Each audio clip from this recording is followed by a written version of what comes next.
Dans cette vidéo, nous allons vous donner les points communs qu'il y a entre Joël Francitatu et les pratiquants de la magie christique. Ce qu'il faut retenir premièrement, c'est d'abord le rapport des langages. Chaque domaine ou secteur de la société a toujours son langage qui lui est propre.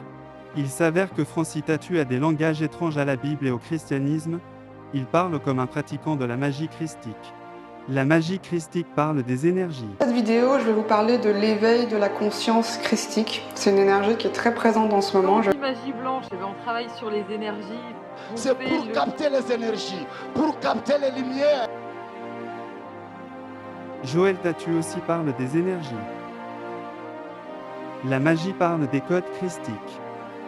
Pour pouvoir recevoir les codes qui sont là pour vous ce week-end, laissez-la transparaître.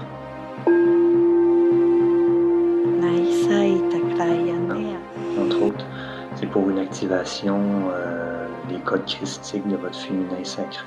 Joël Tatu parle aussi des codes.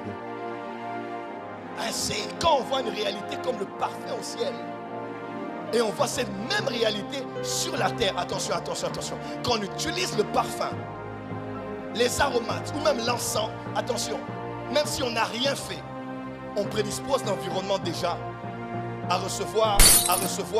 Pour pouvoir recevoir les codes qui sont là pour vous. À recevoir quand on applique des codes et des rituels à vivre les réalités de cette vertu. On active la loi de la bipolarité. Automatiquement, les réalités invisibles, les esprits, les atmosphères autour de cette réalité qu'il y a au ciel viennent sur la terre si on sait activer les codes. Les esprits sont déjà autour en train d'attendre ceux qui connaissent et sont initiés. Lorsqu'ils font ce qui doit être fait, ils activent directement ce qui se passe là-bas. Où est-ce que Jésus a parlé des codes dans la Bible ?